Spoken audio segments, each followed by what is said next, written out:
আসসালামু আলাইকুম, কেমন আছেন সবাই? চলে আসলাম ওল কচু ভর্তা নিয়ে। জানি না আপনাদের কার কার এই ভর্তাটা পছন্দ হবে, তবে আমার তো বেশ লাগে। চলুন তাহলে রেসিপিটা শুরু করি। এই দেখেন, আমি কচুটাকে কেটে নিচ্ছি। আমি ছোট ছোট টুকরো করে কেটে নিচ্ছি কচুগুলো।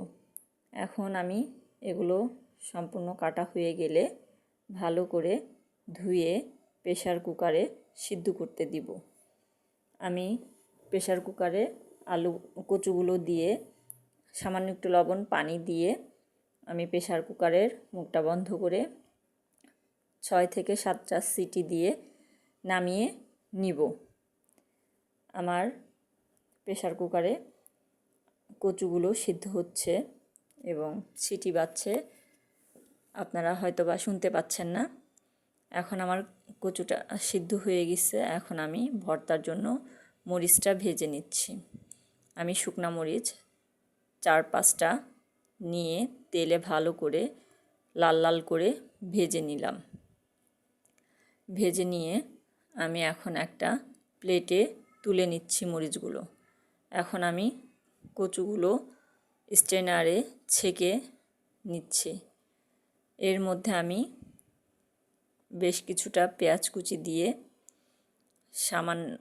পরিমাণ মতো লবণ দিয়ে মরিচগুলো কুচলিয়ে মাখিয়ে নেব।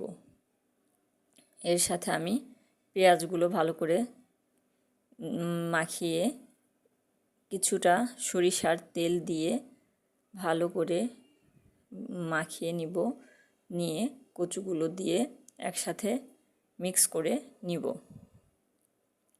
এভাবে তৈরি হয়ে গেল আমার মজাদার ওল কচু ভর্তা। আপনারা বাসায় ট্রাই করে দেখবেন, গরম ভাতের সাথে খুবই মজা লাগে খেতে। তো বন্ধুরা, যে যেখান থেকে আমার ভিডিওটা দেখছেন সবাই অবশ্যই আমার চ্যানেলটা সাবস্ক্রাইব করে দিবেন, আমার পাশে থাকবেন, সাপোর্ট করবেন। এই কামনা করে শেষ করছি আমার আজকের ভিডিওটা। নতুন নতুন ভিডিও পেতে অবশ্যই আমার চ্যানেলটা সাবস্ক্রাইব করে আমার পাশে থাকবেন এবং সবাই যে যেখানে থাকেন ভালো থাকবেন, সুস্থ থাকবেন।